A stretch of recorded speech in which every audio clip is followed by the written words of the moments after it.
Hey everyone, how's it going? This is Michael for Spirit Comics. Welcome to my review of Hulk number 8.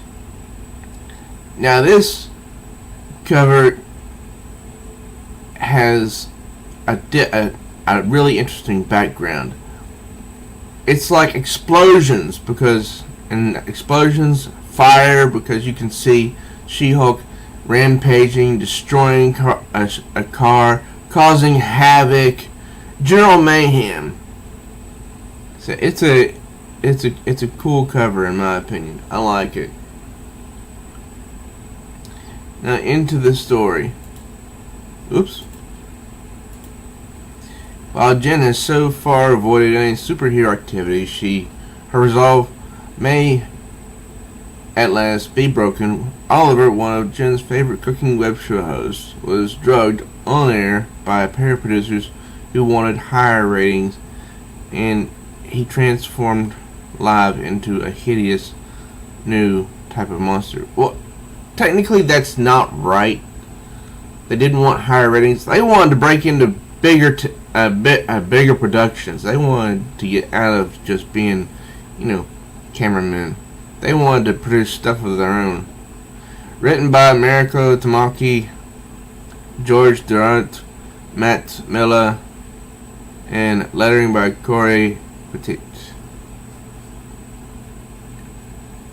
Now, this is not the issue which they break the mold cast on by the previous issues. And I'm saying that because they set a standard in the previous issues. They didn't live up to one. They didn't try to live up to anyone's standard with the previous issues. But this is where they try to break the mold, I think, that they set for themselves, their own standard, which isn't much, but when you're trying something new, I think it's best to go for what you know instead of trying to live up to something else. That's the big problem I believe this book suffered from. Everybody expected it to be the She-Hulk we knew. And while the first 8 issues suffered in different respects, they also succeeded in other respects. So I can say this team tried to do their best,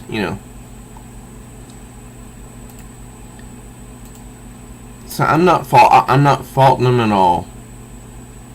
I really am glad that She-Hulk is back in the Marvel continuity.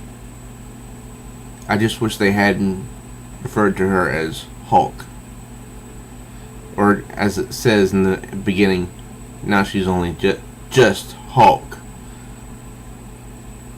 And anyway, it starts off with Jennifer thinking about the situation.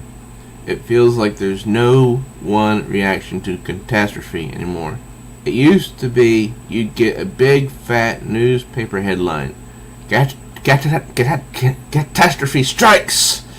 Now it's more like a flurry of talk, mostly in this case about how the whole thing wasn't real, because we live in a magical world of cynical, obsessed know-it-alls. Mariko Tamaki, you have no idea how often I see those know-it-alls on a weekly basis on social media. You have no idea. Come on, Ollie Warren says. Come on, we're almost there. So he picked up Ollie and is trying to get him to safety. And Jennifer saw this as it was being streamed. And she's upset while she's dashing off to help. Although she's looking rather attractive in that torn shirt. All this transformation didn't look fake to me, she thinks. She calls Bradley. Bradley? Jen. Yes, it's Jen. What is happening? Now this is kind of strange. Before she even says why she's calling, he says what is happening, and then she says, I don't know, but did he explode? Is that a thing? I still cannot understand that phrase. Is that a thing? What does that mean? And it's like they're both almost on the same wavelength before they even speak about what. I mean, they don't. Jennifer doesn't even say, "Hey, were you watching the Oliver, the show on the internet, the baking show, where the host exploded and he transformed?" That's not even addressed. It's like, for some reason, the writer bypassed that into the segment where they obviously know what the other's talking about before that they've even said, "Hey, I was just watching this baking show and this guy transformed into this big green creature. Bradley, can you get me some information on this?" You know, that's not even addressed. It goes from she's calls Bradley. What is happening? I don't know, but did he explode? Is that a thing? She doesn't even get to say why she's calling. And it goes in directly into this. So I think that's confusing. You know, how do you go from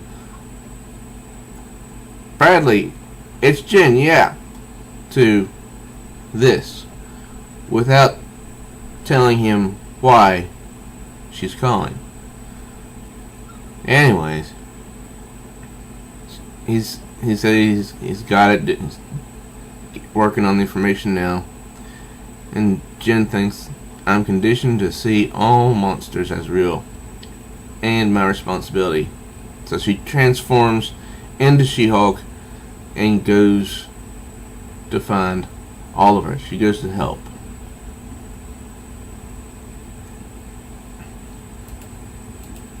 And back at back in Warren's car, Oliver is groaning. Oliver asks if he wants Oliver to take him to a hospital. He says, no. Then back at the studio, there's Steve and Ray. And Ray is really upset. Did you know it would do that? I mean, that it was, like, bad? And Steve is in a world of bliss. It was beautiful, Ray. Full skin splitting, flesh tearing, in your face, man, and we got it all on video, and it's breaking the internet. I mean, really? A person's life was just ruined and you're happy that you're for this because it's the flavor of the moment? Really? Ugh. I mean, this issue showcases some of the worst aspects of human behavior. Okay. And the next morning, Jennifer is still in her purple outfit. And I guess she had to change her clothes and got a nicer top that hadn't been shredded. Although I think the shredded look is good on her. She thinks it took a bit of sleuthing to find the studio where Oliver shoots his series. It helps that Oliver's baking show has devoted online followers, and it just so happens my assistant is one of them. I love that my gluten-free assistant is obsessed with a baking show. Come on, he's adorable. Bradley doesn't share my love of cake, but he loves a gay man making cakes. That's funny. There's something kind of comforting about a room that's beaten to shreds. You know, for me, at least. And so she goes to the studio. Oliver, if this is what I think it is, she meets this woman, Marla. Are you with the insurance guy? Sorry, lawyer, female. Look at this place. Half my equipment was smashed. I mean, I'm trying to avoid the word freaking because it's just it's kind of annoying, you know. I'm out a couple $1,000 if my insurance won't cover this, she says. And so, Marla, sound technician, one of a three-person crew who was taping Oliver's shows for the past month. She says, I guess he wanted to pitch it to the Child Network or something, whatever. So yeah, we're taping. No big whoop. Then, what? Guy turns into this big green thing like a frickin' monster. I mean, did you have to use the word fricking so much? Really? You know what I know what it's a substitute for. It's a substitute for a cuss word, and I know which one. So that doesn't make this any better. Starts frickin' smashing everything. Then he's like shaking and on the floor. That's when his boyfriend Warren grabbed him and took off. What was he doing before that? Was there mist? Nah, he was eating freaking cake. Freaking green cake, man. I mean, did you have to say the word in this so close together? It's disgusting, but that shouldn't turn you into a monster. Frick, I don't know if I can make... I don't know. Can cake make you a monster? Sure, why not? What were the names of the two camera guys? Steve and Ray. You need their numbers? Is that a lawyer thing? I still don't get it. What does that mean? Is that a thing? It's just confusing. Now, in Newark, New Jersey, it's a Munger Moss Motel. Or MMM, I guess. Warren goes to visit Ollie. And he brings him some food. But the door is shut. Then his phone goes off. Steve, what?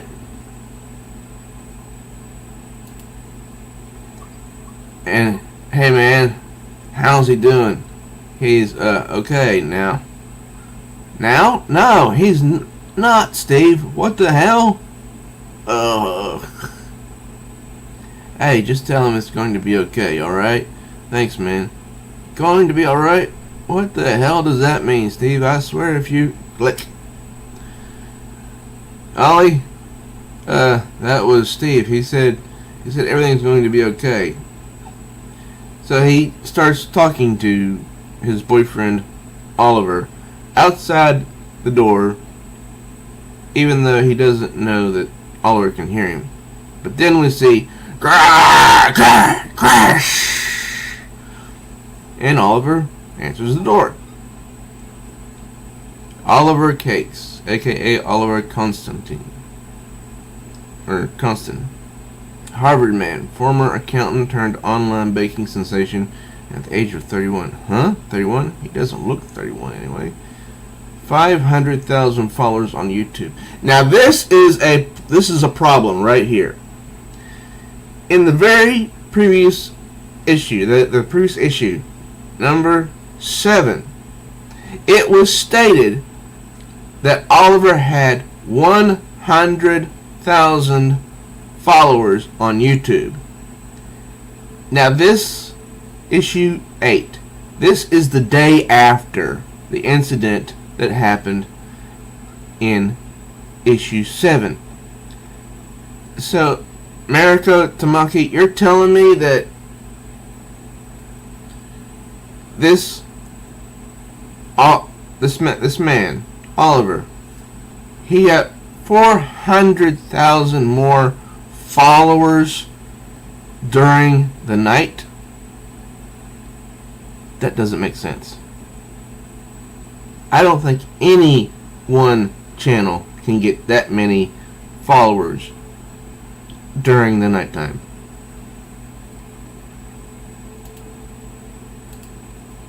I mean, I'm sorry, this issue, it suffers from,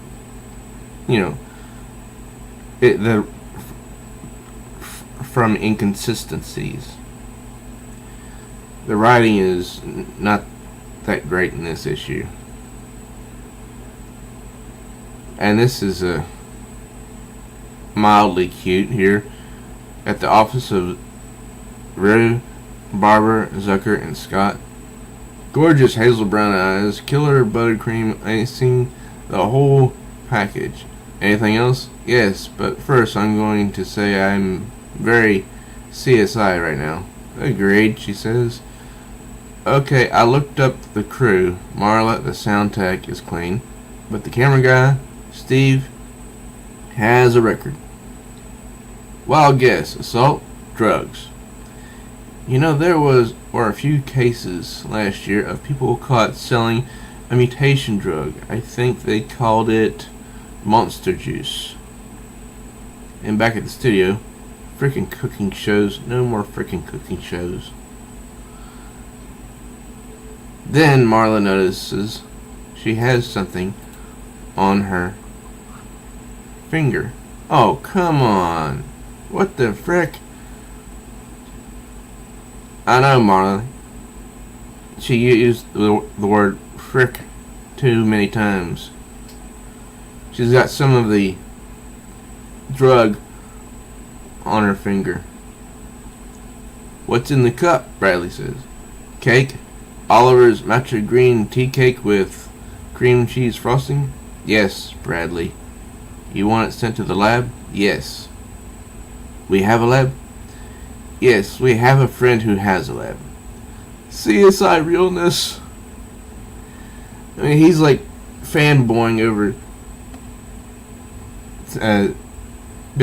pretending to be he's a CSI while they're trying to tackle a serious matter. Now, this is Sylvester's Coffee House in Brooklyn, New York. And now these guys are just not only showing the worst of humankind, but they're bringing out the greed. $15 to watch online. Got the MoneyPal link set up.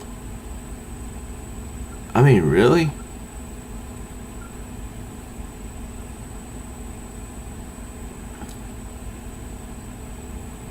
I mean, this whole dialogue here in this coffee house is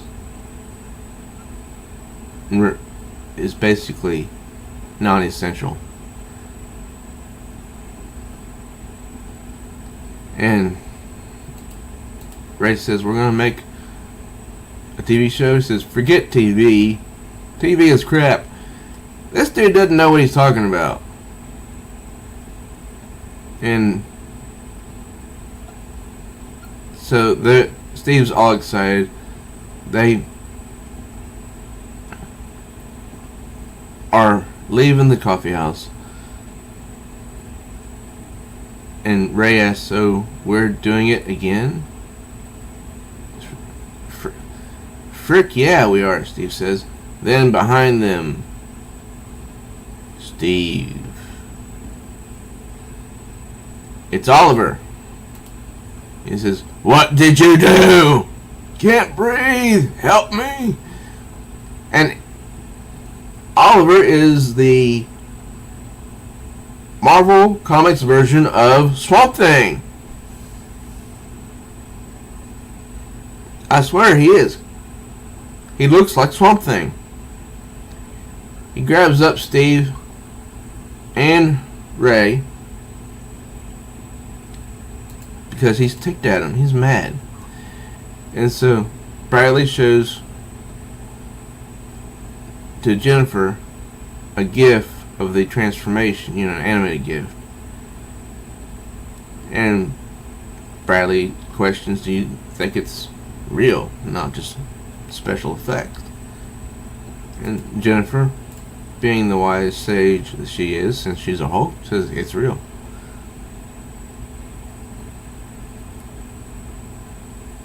And then they get this picture here is I think, yeah, that's Marla.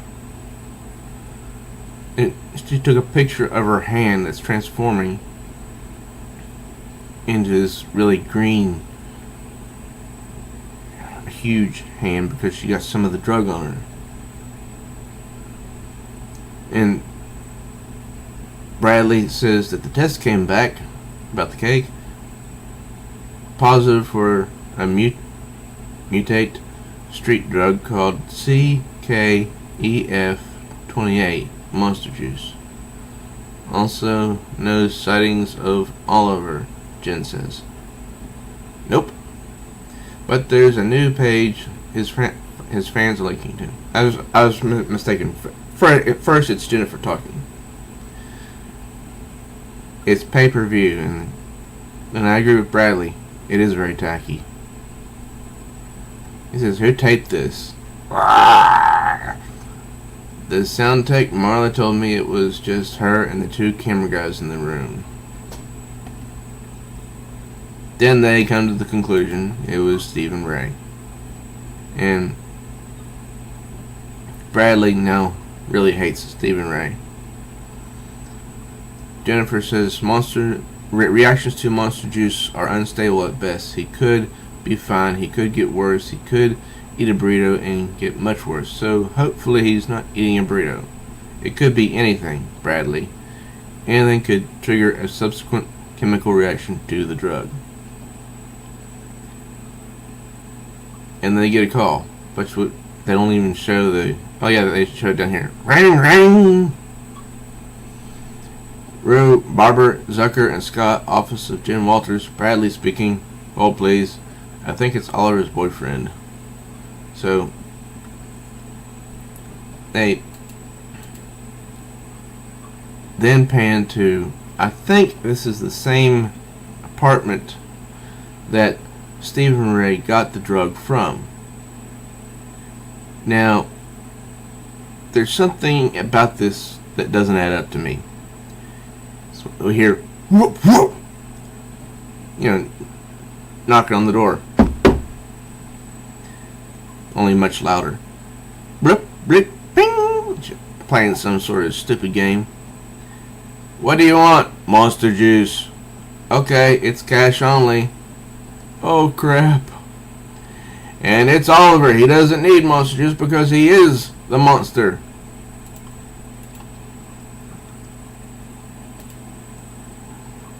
And the woman says, "Hey man, listen, I just took this job to pay off my credit card. Where's the cure? Please, I just worked the door. All that crap is downstairs." So, if she just works the door, then who was that person we saw, I believe, in the previous issue that looked sort of like a woman and sort of like a zombie at the same time? I don't get it. Because in the previous issue, Steve and Ray go to this very same apartment building. And they get the drug. At least I think it was in the previous issue.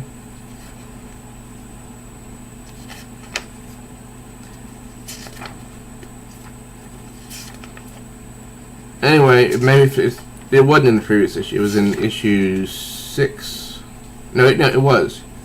I just passed the page because I'm holding the print copy. Yeah, it's the very same building. And so, this is the day after that they spiked his cake. So she says, please, I just worked the door. Okay, if she just works the door, and she looks sort of like an Asian woman with a nice figure, then who the heck was this person in issue 7 that also worked the door and looked like a woman but had a really weird zombie looking face and the skin was all dried up? So it can't be the same person because they don't look anything alike. Another inconsistency. So they got a new person to work the door during the night, and during the night Oliver's channel got 400,000 more followers. It makes no sense.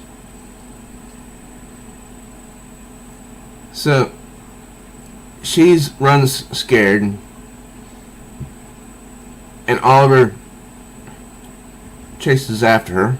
Crash! Wanting the cure. Then we see Jen atop this building. She has some interesting ways of transforming. She's thinking, feels like it's been a while since I talked to myself. So she says, she thinks to herself, so how are you doing, Jen? You know, just falling up on a monster thing, living the dream. And what in the world does that phrase mean, living the dream? I've heard it so many times, but I really don't know what it means. You ready to do this? I mean, you sort of decided to take on this whole Oliver thing, right? Which you know means doing the superhero thing, because whatever he is, you're not going to face him at 5'6". Yeah, I know. Are you doing this for Bruce? Well, maybe I am. Maybe everything will be for Bruce now. You have a problem with it? Honestly, I don't. Since I'm you. I mean, not everything is for Bruce. Maybe just these things. These things that make me. And she dives off the building. Because rage, anger, fear, it's what causes her to transform. It feels good somehow. This thing filling me up. Anger, cold. See, she's changing. First, she's a normal human being, and then her body is growing. Another anger, cold, instead of hot today. Rage.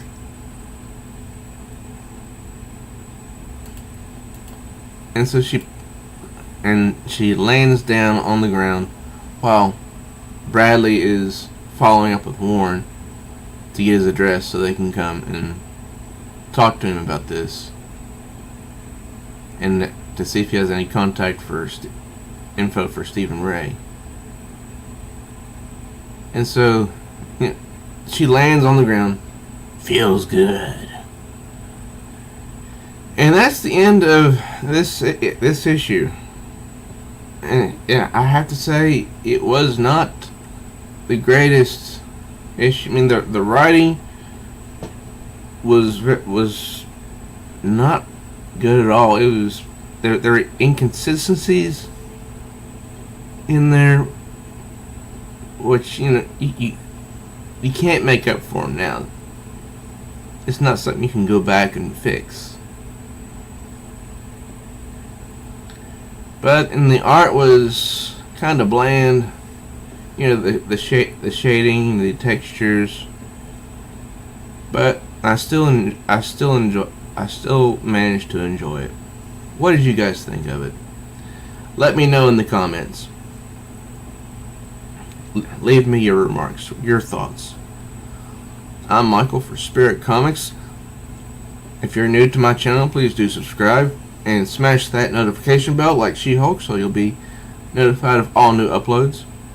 Also, please do like and share this video with others who might enjoy it as well. Till next time, true readers.